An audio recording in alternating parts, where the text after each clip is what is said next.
All those books behind you scaring me that you're such a scholar and I'm like this. Because I've heard about you from many friends of mine and I saw the transformation in their lives. Even when little children, teenagers see me, they say, "Hi Sadhguru," which is a good thing that people are relaxing into the spiritual process rather than approaching it being too constipated about everything.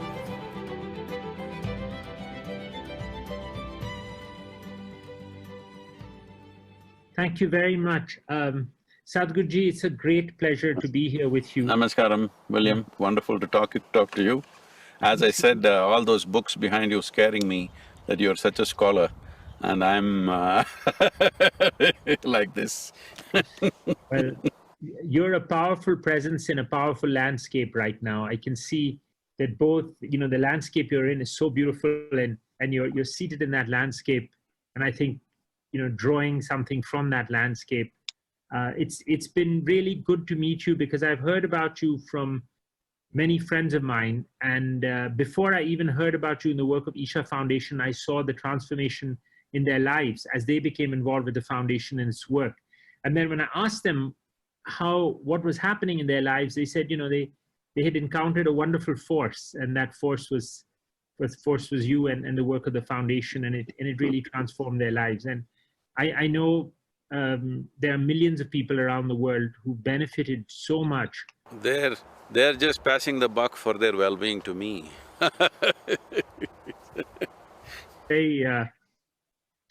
That's very original of you, Sadhguruji, because they always say it's because of you that they began a dialogue with themselves. And a very good friend of mine many years ago said that Sadhguru taught me to begin a dialogue with myself, and that's been something in the work, the meditation that I've done at the foundation has really helped me, make a path to myself, make a path to my inner self. And I thought that was a really profound and very beautiful thing they said about the path that you've chosen and the path that you've helped many people embark on. And so, I thank you for that.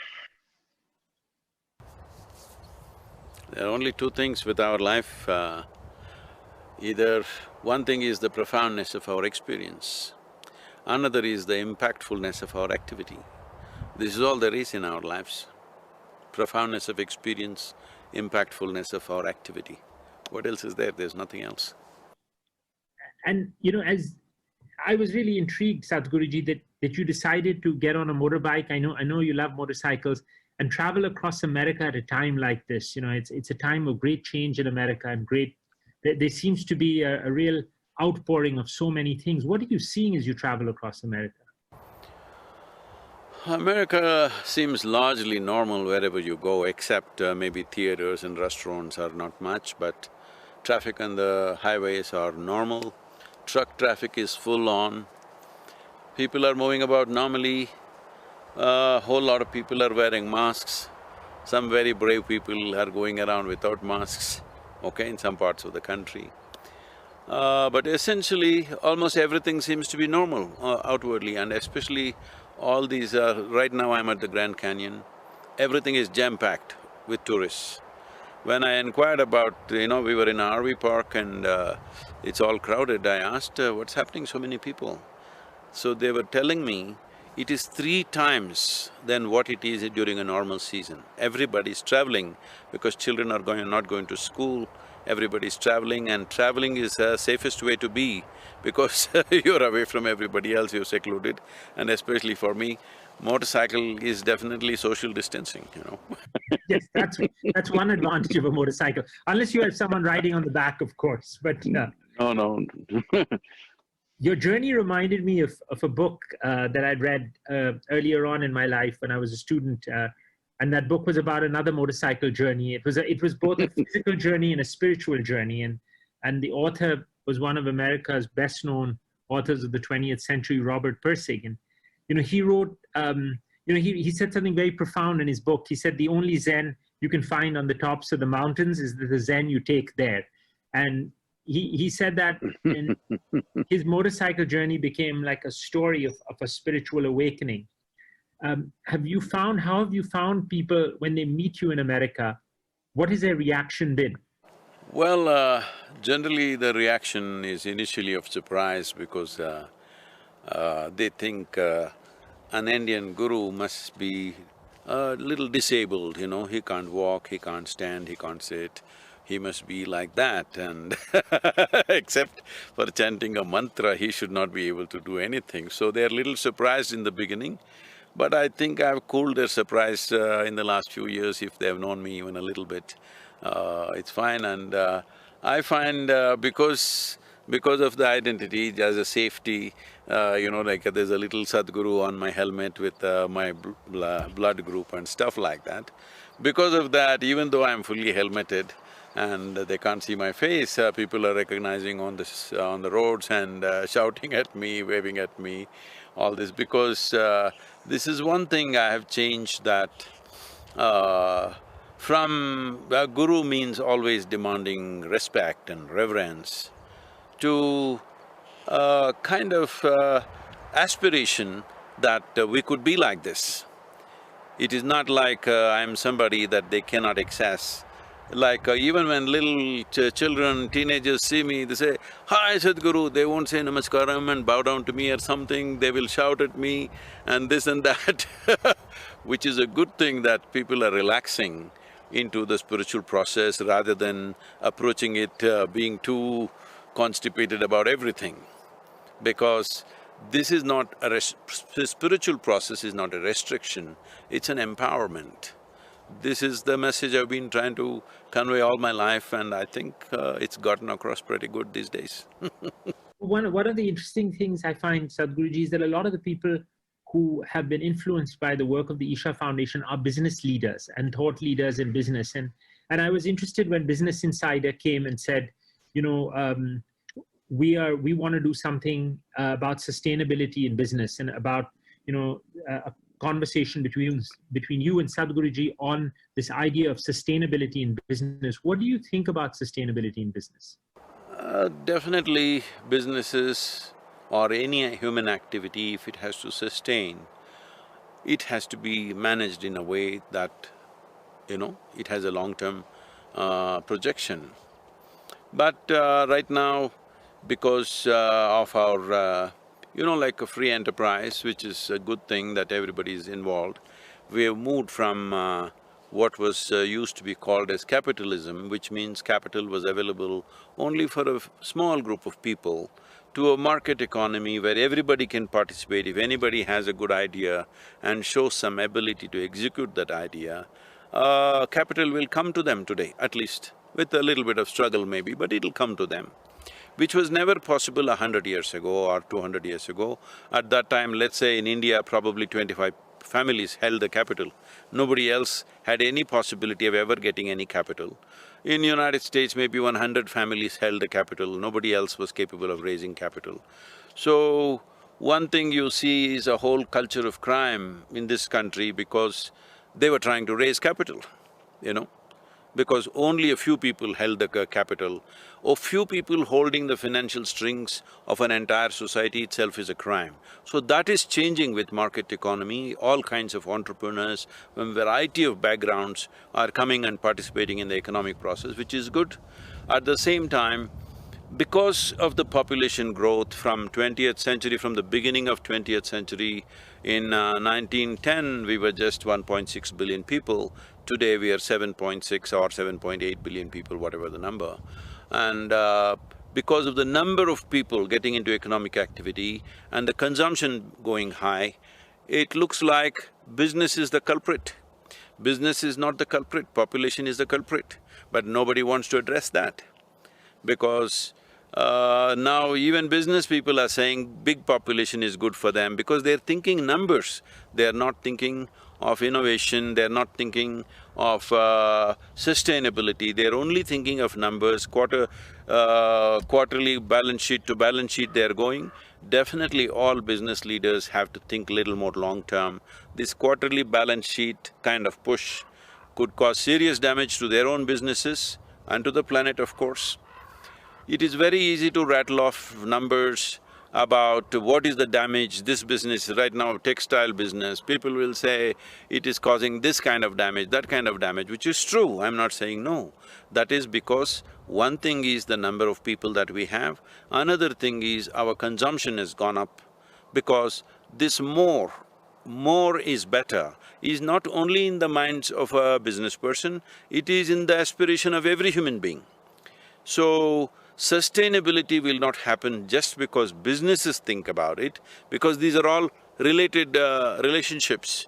How much you produce, how much they consume, how much they throw in the street, all these are related to a whole cultural experience of living in a given society. So, changing that is a whole mass movement. Right now, we are in the process of looking at how to create a conscious planet. And it will not happen without a policy nudge. I know none of the business people will like it, but at some point, some policy nudges have to come in terms of incentives and some kind of, penalty for not being a sustainable business. This is coming, but in a very slow manner. See, the problem is this, the degradation of the ecological condition on the planet, particularly in a country like India. Because the population and the land proportions are so unrealistic that the number of people who are trying to sustain themselves from the little bit of land that you have is probably we'll pay the biggest price. We will pay the biggest price before any other nation, or a few other Asian nations like Bangladesh and others will pay the price. So whatever the Western societies are talking, whatever the large nations in the world are talking, they are sitting in a very pretty proportion of land and people. For example, United States is sitting in a very comfortable land-people proportion.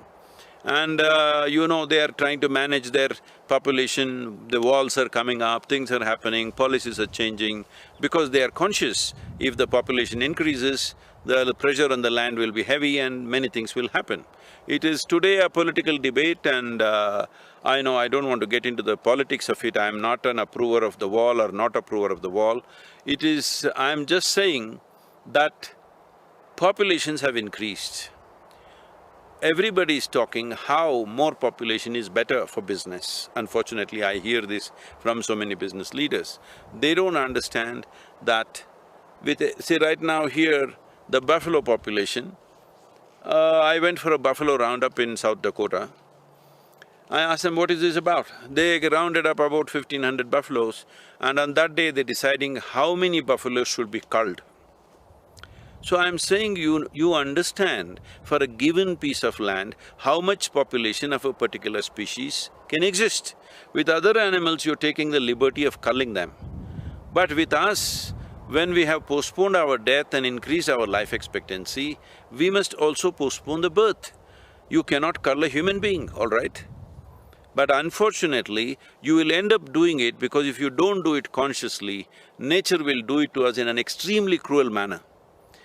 Just to give you, if I have the time, is it okay? Yes, absolutely, Sadhguru. This is very interesting. See, for example, right now in this… you can check it up, probably you're already aware of this, because cotton growing country in southern India, in the peak summers, let's say in the month of mid-May, if you come to Tamil Nadu, where the borewells are going 1,000 to 1,200 feet, most pumps will run only for 5 to 7 minutes and they go dry. They will wait for another 2-3 hours, again pump 5 to 7 minutes. If 2 consecutive monsoons fail, believe me, millions of people will die without water. Once there is a water strife, the civil strife that will happen, all the things that we are trying to do with the nation, building this nation into a powerful commercial force, an economic possibility, all this will go waste in a matter of few weeks. If real civil unrest breaks out in a large-scale fashion, nobody can control it. When people don't have water to drink, it'll go off. So I'm telling you the worst-case scenario. But the worst-case scenario is not too far away, because there is a record that once in every 35 to 37 years, 2 consecutive monsoons have failed in the past. So when is that situation going to come? Are we really capable of providing drinking water to every village if it goes dry? Every pond, every lake, every well, if it goes dry in summer, are we capable of piping water to all of them? Well, right now there is a huge project to lay pipelines, but that is all from the local water. If the local water dries up, pipeline also will be dry. You'll only have pipes, but no water. See, the aspirations of the nation, the plans of the leadership and the business plans that business leaders have, everything is fine, I am very much with it. But if we do not take care of a few fundamentals of environmental sustainability, well, in a country like India where the population and land ratio is so heavy, not favorable to the human beings, the price that we pay will be very, very unfortunate. I feel either in this generation or the next generation, such things should not happen. So, working on this is not just the responsibility of the business. Yes, business has a big responsibility. The government, the business, the social leaders and environmental forces, we need to sit down and see what are the immediate steps we need to take. We've been trying to bring this, and a few policy changes we have made in the last few years which are good, but center makes policies, but the states hold the geography, all right? Center doesn't hold any geography. So, a few states immediately incorporate, but now it's become like this in the country, it's all… everything is seen political, all right? Nobody is looking at the well-being of the people, well-being of the nation. If the central government says something, states ruled by opposition will say no, no matter what. I'm saying this must go both in the people, in the voters, in the political establishments, what is good for the country and what is a political slugfest. There must be a differentiation. Unfortunately, there isn't any. It doesn't matter what you say. Everything they identify you with this party, that party. These parties are about the nation, we need to remember that. We just seem to have forgotten. Thank you for those inspiring words, Sadhguruji, because it seems like you're giving a call, a very powerful call to businesses. And I'm reminded of something, that Gandhiji, that we all read in school, that famous quote of Gandhiji that was painted on the walls that said, "God forbid that India should ever take to industrialization after the manner of the West, keeping the world in chains. If our nation took to similar economic exploitation, it would strip the world bare like locusts." And Gandhiji said this, Definitely. and he also said, the world has enough for everybody's need, but not for everybody's greed. And it seems, you are echoing, with this call, Sadhguruji, of yours, this call to business leaders, you're echoing that, look, we need to reinvent some of the rules of business, because if we continue with, from what I've heard you say today and before, that, if we continue along this path of mindless consumerism, we might end up stripping the world of all its resources, and water being the most precious of those resources, but air is another one. And the environmental maybe crisis of our age is something… would you like to talk about that a little? Because it's something I think that business leaders need to hear from you about. This is something, if I speak too strongly, please pardon me, because however strongly I speak, if I shout, it is still not enough. But I'm not going to shout. I was at the United Nations and they asked me, Sadhguru, if there are 3 things that you can suggest for India, what are the solutions? 3 things that we should take care of. I said the 3 things are soil, soil and soil. That's our real problem. Everybody is thinking industry is the main problem. Industry throws effluents into the rivers. You can control it. If you tighten up your system, government system, you can control it in 2 years' time, everything, all effluents. The only thing you have to do is, don't ask the polluting industry to fix it. Set up treatment industry as an industry by itself. No polluting industry should treat their own waters. Treatment industry should treat it. When your pollution is my business, will I let you make it go into the river? I will not. About air. See, air is an issue because there are automobiles and automobiles on the road, because public transport is not efficient, it is not dignified to travel through public transport. Now some Delhi metro, something else come where people say it is good, I have not been there. But largely, especially for women, it is not a dignified process to travel through public transport yet, unfortunately. We have not created that level of public transport. And for everything we will talk socialistic steps. Why don't we make public transport a priority in the cities and make it… I know this will say… people will say I am working for economic segregation, I am capitalist, I am corporate guru, this, that nonsense. But I am saying the reason why particularly women don't want to travel through public transport and many others don't want to is, by the time you reach office, you will be dripping sweat, all right? You don't want to go to your office like that and jostling and pushing and this and that. So why don't you make it that those who can afford, they pay at least 50% of what it costs for their car to be driven without the hassle of a car, you driving through the traffic. I'm saying much more expensive, properly air-conditioned, no jostling, no standing, everybody sits in their seats and goes to their office. Still there will be vehicles on the road, but that will be short-term. All these Ubers and other things have come from where you drop off in a train to your office, something can be done. Various possibilities are there. I'm not saying there's one magic wand solution, but we should reduce the number of vehicles on the road. Everybody wants to own a vehicle, let them own a vehicle. But every day they need not use it. They can use it on the weekend when they want to take their family out or do something. Going to work, especially now most people are working on their computers and stuff. In the train itself you can work, in the bus itself you can work. All buses which are fitted with air conditioning and Wi-Fi, people traveling for 45 minutes, 1 hour, they can work and go. The employer also will be happy, you're working on the way, even if you come 10 minutes late, who cares, because you've been working 1 hour early. So apart from this, corporations, I would request you also, but you are not that kind of industry, especially the software industry and industries which have large offices where, let us say, minimum 5,000, 10,000 people are working in one setup. See, I was driving in San Francisco, I'm seeing in the evening around 4:30, the traffic is jam-packed on the road that I am driving. And opposite side also, it's packed up. So I went for a talk in that San Francisco club, and all the business people who are there, I see, what is it? All of you are intelligent people, all right? You guys have built big businesses, obviously you got brains to do things. Why is it that people who live here work there and people who live there work here? What is the point of this? Why are we not… okay, at one time it happened, we didn't… our cities were not planned and it happened. Now I came up with a concept and said, like for example, in India, in Bangalore, I'm trying to push this with some builders. 50 acres of land, let it be even 50 or 75 or 100 kilometers away from the city, 50 acres of land, only 1 acre you build a tall building of 50 floors.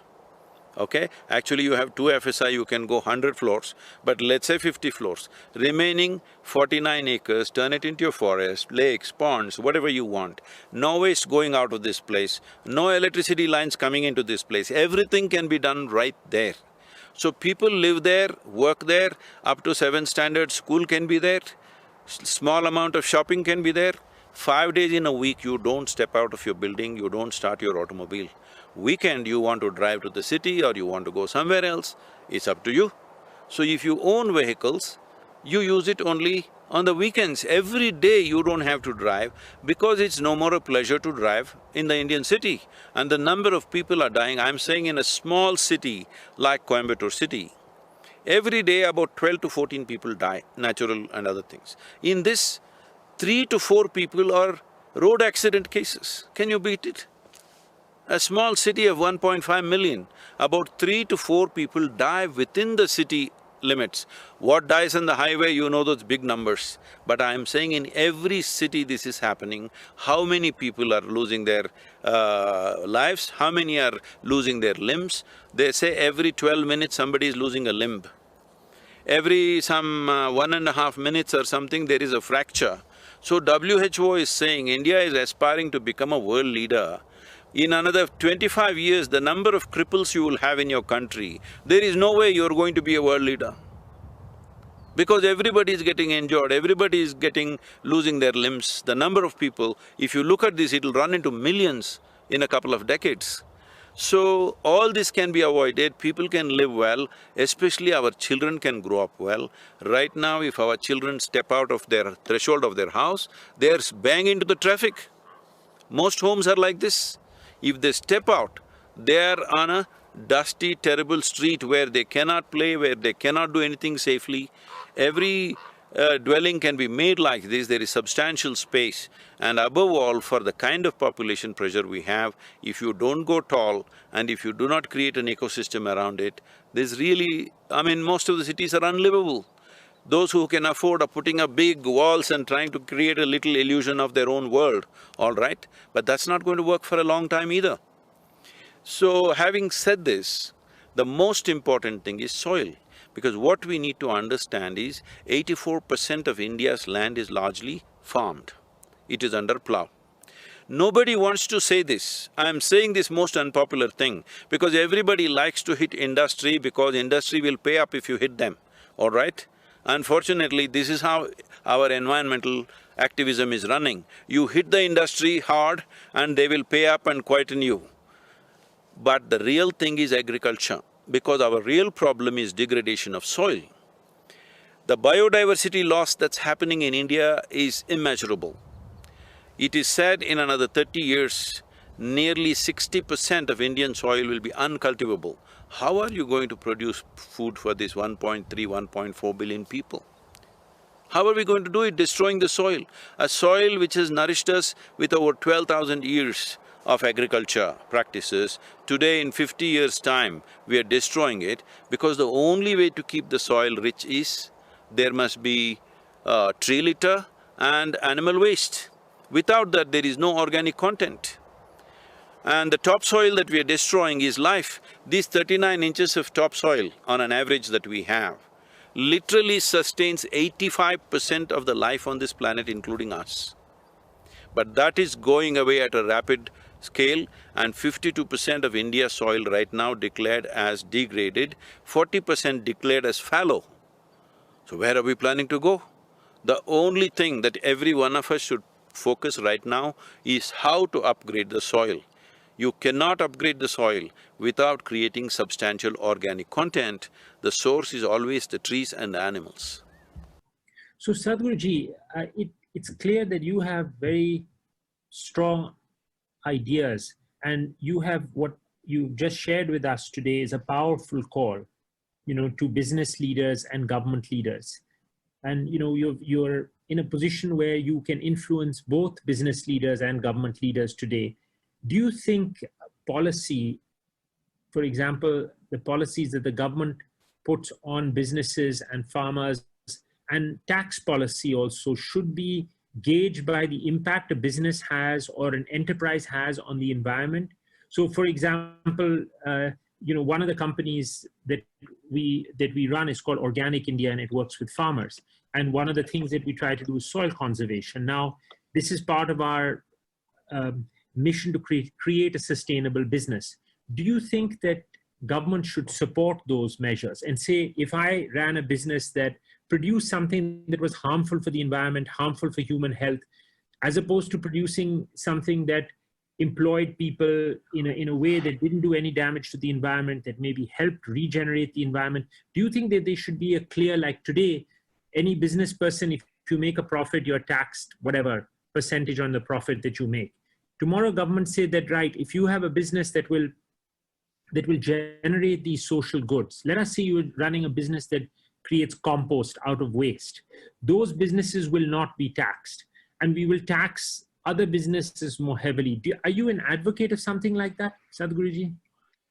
See, what you're saying is globally relevant in the sense, I would say next 7 to 8 years, if in the next whatever summit, 2020, there is to be a summit, the ecological summit, if all the governments agree, next 7 to 8 years, there must be heavy incentives for all those who restructure their businesses to be sustainable, whatever those standards are. And after 8 years, there must be heavy penalty for those who do not restructure. 8 years is a good amount of time for everybody to strive to turn their businesses around. But it'll not be fair if you treat the textile industry and let's say steel industry the same way, an automobile industry the same way. Elaborate policies need to be arrived at depending on the sector of industry, because some sectors naturally are polluting, naturally are that kind, okay, but all of us are using those products. So, if a elaborate policy can be brought out and then you say 8 years of time for you to turn around, you have incentives and incentives for being sustainable, but beyond 8 years of time, if you don't turn around, there is a heavy penalty to pay. Penalty is not in terms of imprisonment or something else, not like that, but as you said, taxes. Tax is a good way to, business is trying to make profit. If you increase tax by even 2%, they will make the necessary changes, all right? But incentives are the better way to go, because incentives will bring innovation. Without innovation, just penalties are not good. Innovation must happen. And businesses must be given at least 8 years' time to innovate with incentives. If you are making serious innovations in your business, then tax reliefs must be there for you. So this evaluation, this may be very complex, it's easier said than done, but it's time we start that process for sure. So Sadhguruji, if you were to advise governments on policy and there was an opportunity to put a waste tax, so that if let's say you're buying a bag of potato chips which is made in a plastic film container. Now, one concept could be that you say that, okay, you're paying 30 rupees for the potato chips, but 10 rupees has to be for the guy who brings that empty container back to a recycling depot. Are you in favor of taxes on products that cannot be recycled easily, that have to be brought to recycling centers, like say a pair of running shoes? Now there's a lot of synthetic material in that running shoe that if, once I exploring somewhere and I found a trail and years ago someone must have thrown away a running shoe because many years later it was still there. Why did he run away without his shoes? I don't know. Why did the guy run away with… I think the shoe had and they left it there. But it's interesting that these are products that are sitting in the bottom of the ocean, sitting in the bottom of our rivers. They're polluting, divers go down and they bring up this stuff. So do you think there should be some kind of incentive system so that anytime you buy a product which has a high degree of synthetic components in it that do not biodegrade easily, you have to pay, there is a sum of money to return that product to a recycling center? Do you think, because that could spawn a whole new set of industries in recycling, like employing hundreds of thousands of people in a recycling industry? See, many innovations like this have been made. In Russia, in Moscow, I think, in the local trains, if you do 25 sit-ups, your ticket comes free. That's a great idea. How's that? Like this, there are many things, but they're too small scale to make a big difference. But in India, I hear more than 90% of the PET bottles are recycled, not because of anything else, because of poverty. People are going on the street and picking out every piece of plastic that is there. And you can unfortunately call this a kind of employment, but children are involved, women are involved in most unhealthy conditions. First of all, we are not cultivating a responsible way of using the product. People keep on saying, plastic must be banned, plastic must be banned. When I said, see, plastic is one of the best products we've come up with. Something that can be recycled 1,000 times over is a great product. Irresponsible usage is what we need to correct. Right now, you want to throw the baby with the bath water because there is a problem. Plastic is not the problem. Irresponsible human beings who don't know how to use plastic is the problem, isn't it? So, bringing responsibility to the citizenry, giving incentives to the business, all these are needed. But I feel what you said just now, a potato chips, a packet, taking it back. I'm telling you, in United States, even if you say you will give $5, for let's say you're paying $4 to $5 for a potato chip, even if you say I'll give back 50% of the money, most people will throw it in the trash can and go, they may not take the trouble of going back. So it all depends on the economic scale of a given society, where the society is. In India, they're picking up every PET bottle because for them, whatever 100, 200 rupees they gather in a day is a livelihood for them. So, I don't think there is any one solution. Everything must be looked at. Incentives for the citizens, incentives for the business, the retail business, incentives for the manufacturers, and incentives for the government also. The world body should create incentives for the government. If they make policies where it'll hurt them a little bit, but long term it's going to make a difference. So everybody should have incentives for a certain period of time. When that period is over, then penalties should come. Right now we try to mix carrot and stick, people will find ways to escape that. See, incentives and a campaign to create awareness, if it happens together, then penalties will come. Then people will see. Right now in United States, if somebody lights up a cigarette, people will look at him like a criminal, all right? There was a time the Marlboro man was blowing it in your face and he was the real man. Those who did not smoke were not men, all right? That's right. But that has not happened in the rest of the country because incentives and campaign together, now no penalty is needed. You don't have to find the man. The way people are looking at him, he will stub it out, you know? He'll snuff out his cigarette because the daggers that are flying from everybody's eyes. So campaign and incentives together will do the job. A few black sheep who will not turn around, then penalty should come. Right now, if you bring penalty straight away, then you will be treating everybody like a criminal, which is not going to work, which will only enhance crime. Interesting approach that you have, Sadhguruji, because you feel that part of this move towards sustainability, sustainable planet, sustainable businesses, do you feel that part of it has to do with the change in human consciousness? Because you've said that just having a, carrot and stick approach might not work, just giving people incentives might not work. Do you think there's something deeper at work that we need to do? Like a change, just begin to shift some, our basic consciousness towards things like consumption, towards things like the planet, towards things like, each other, our human relationships with each other. And see, right now we are on this mission called Conscious Planet. Well, there are supporting on-the-ground projects like Rally for Rivers and Cauvery calling. In spite of the pandemic, everything is going as per the plan with Cauvery calling. The plantations are all over this year already. Having said that, we started what is called as Conscious Planet. It's been little postponed because of this pandemic, otherwise we're planning major events in the world. The thing about this is 5.26 billion people have franchise. That means they can vote and elect a government. But among these 5.26 billion people, not even 2% of the people are aware of any genuine ecological concern. Their idea, for example, if you walk into Chennai or Mumbai or whatever, their idea of ecological concern is there's no water in the tap.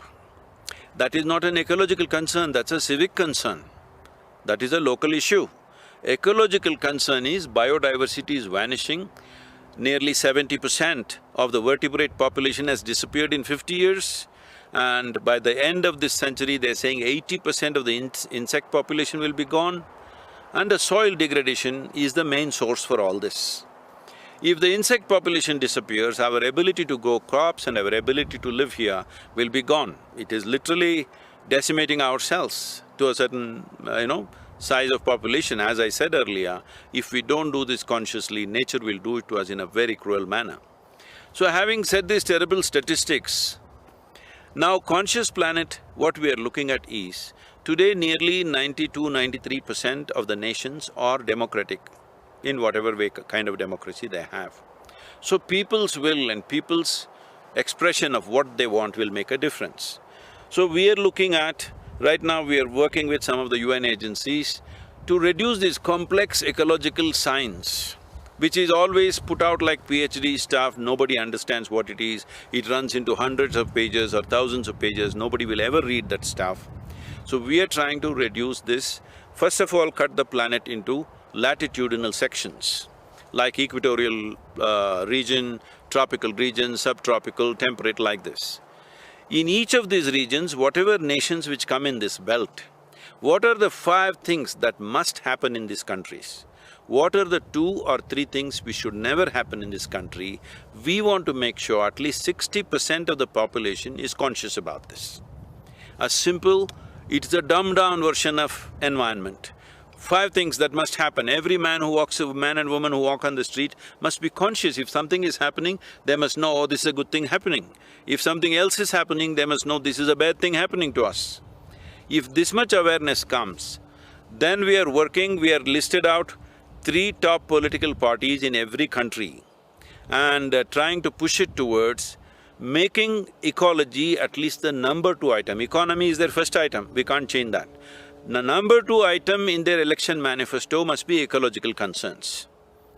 If this happens, policy will change, budget will come, government machinery will fall behind it, because without administrative machinery and budgets coming, you and me can talk as much as we want, the real thing is not going to happen.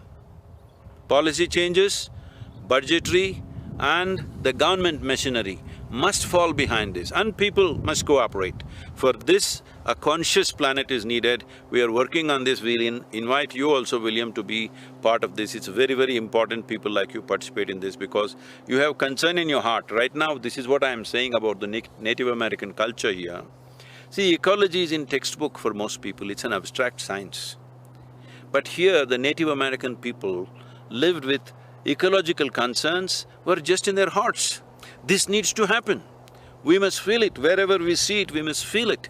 If we don't feel it, we are not going to act in time. That's the only thing. We will act, but after too much suffering has happened.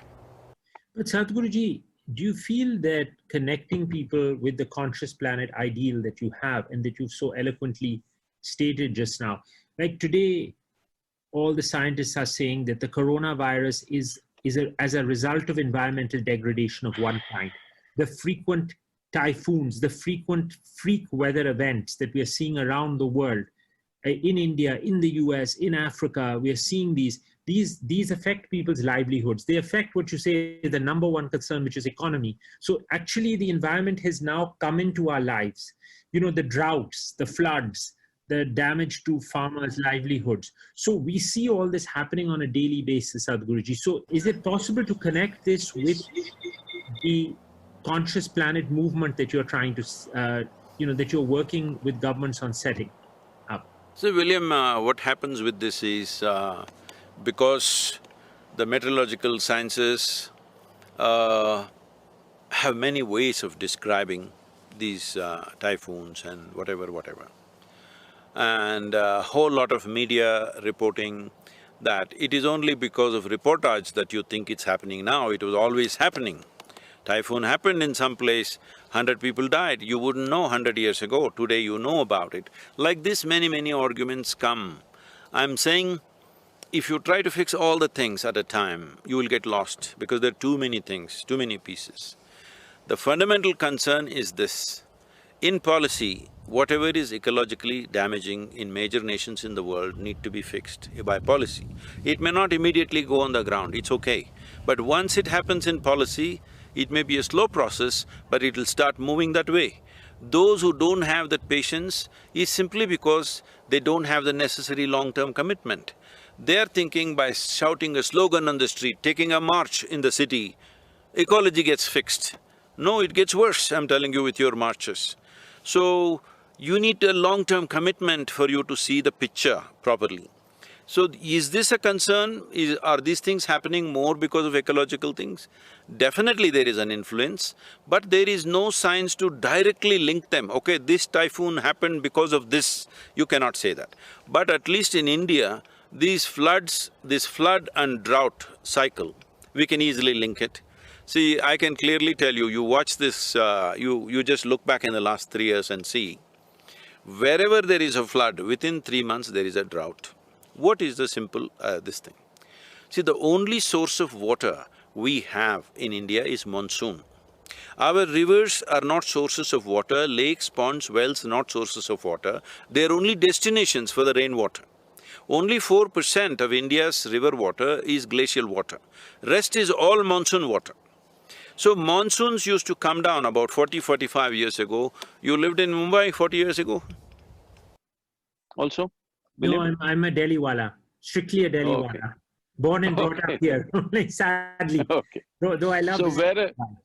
wherever you were, but Mumbai in the coast you would have noticed it much more, but wherever you were, 40–50 years ago, monsoons were happening between 70 to 135 days to 40 days. Okay, 70 to 140 days was the spread of the monsoon.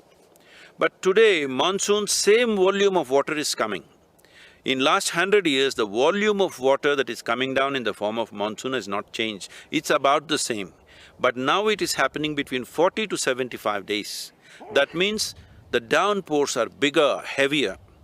Now, when the water falls on the ground, it should have percolated down and gone into the aquifers. But because we have removed all the trees, everything has been plowed, it just flows on the surface, eroding the soil, creating a flood. You saw Hyderabad, what happened 3–4 days ago. Overnight, just that. We can't handle rain simply because it's all open ground. There are no trees, there is not enough organic activity in the soil to absorb the water. So water, instead of percolating down, it's all running horizontally on the surface. Now if this happens, does it take a genius to say in the next 3–4 months you will have a water crisis? You'll first have a So flood these and a drought. It's bound to happen. It is bound to happen. The water ran away, so you will have drought. If the water had percolated, your wells, your ponds, your rivers would have water. But interestingly, Sadhguruji, the issue today, if you see young people, like what happened in Australia, these mass fires ravage the country. California, I think you're visiting California on your trip.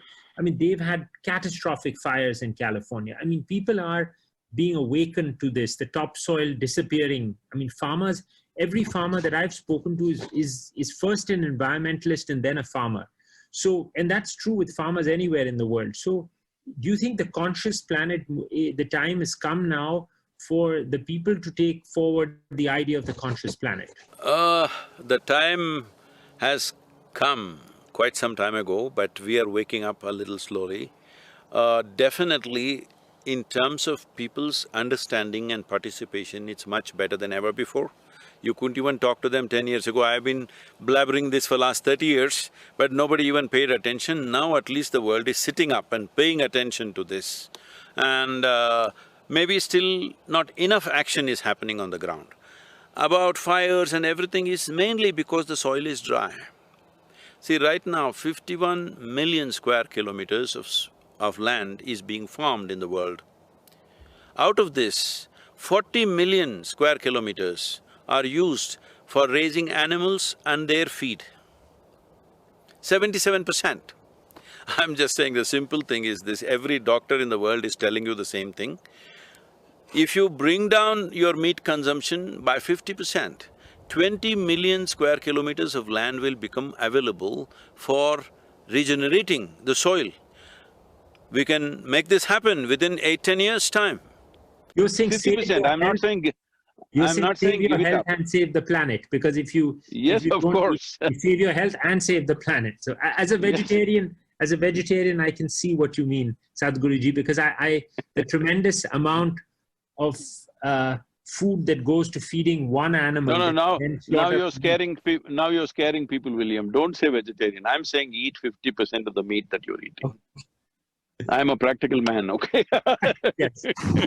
No, I have to be a vegetarian now because my whole family's embraced vegetarianism, so… That is wonderful. That is the best thing to do, but don't scare away the people. Say vegetarian, they will run away from you. I'm saying reduce meat by 50%, your visits to the doctor will come down and land will be available for growing something which is more sustainable. And at least 30% of our diet should come from the trees. This campaign we want to start, we want all of you to be a part of this, because at least 30% of the fruit becomes your diet. You know, when Megasthenes and Huansang, the Chinese traveler, came to India many hundreds of years ago, one thing they noted was that Indian diet is particularly rich with fruits and variety of fruits. Today in the marketplace, you find all Australian and New Zealand fruits, but the local tropical fruits have disappeared except for mango, banana and a few things left. But there are so many fruits, dozens and dozens of fruits, and they're saying they consumed so much fruit and they're kind of, guessing and saying, maybe this is the reason they are intellectually so sharp. Wow. Well, It's time we get smart. It's time we get smart once again, I'm saying. I think one of the great fruits tradition has been amla, because now you're seeing it it's become such an important fruit. It's in so many coming back in a big way, huh? That's therapy. one fruit that's bounced back. But it's fascinating having this conversation with you, Sadhguru, because not only do you explore the spiritual dimensions, you also explore, the whole idea of what it means to be, responsible living on a planet which is a living entity. And, your ideas of environmentalism are so practical, because most people's ideas of environmentalism that I've heard of are all about shutting things down and banning things. And I think you've given everybody a very practical look at how one can be an environmentalist and still live in the world. And I think the reason why environment… See, the moment you say environmentalism or whatever, like they're thinking it's a religion, shutting down this, close down this, close down that, because these people have never created anything. They do not know the pain involved in closing down something, the losses that are involved, the number of people it'll affect. They don't know all this, they just say, close it down. They don't understand a thing, what it takes to close down. So, because of this kind of activism, even among the farmers, I'm saying, nobody wanted to plant a tree till now, because if a farmer plants a tree, grows it over 10 years' time, when he needs it, he cuts it. Activists will come and protest and give police complaints and the guy gets arrested. Only now, after 7 years of battle with state governments and the central government, we have changed the policy. A farmer can grow what he wants and cut what he wants on his land, it's his business, nobody's business. Well, it's been fascinating, Sadhguruji, having this conversation, because I really feel very inspired for, the work that you've done, and as millions of other people around the world have seen. And I just wanted to thank you very much for taking this time. It's been, great. We got you off the motorcycle into a beautiful setting, and you gave us some really interesting words of wisdom. So thank you very much for that. I must say that you're one guy, single-handedly you brought back Indian way of wearing clothes, organic cotton and stuff back into the lives of Indian youth. Thank you for that. Thank you very much for that. I see it's made a huge difference. Good, and I wish you all the best in this journey across America. And if you get a chance, Sadhguruji, have a look at Robert Pirsig's book, because his journey and your journey are traveling on parallel tracks in a way. I read this book when I was 17. Yes, that was the time to read the book. Actually, it was. Yeah, and there is another one, if you missed it, called Illusions by Richard Bach, which you must read. Of course, we all came together, kind of. They came together. I might have been a little older than you when I read it, but thank you very much, Sadhguruji. It's been just a joy spending this time with you. Thank you.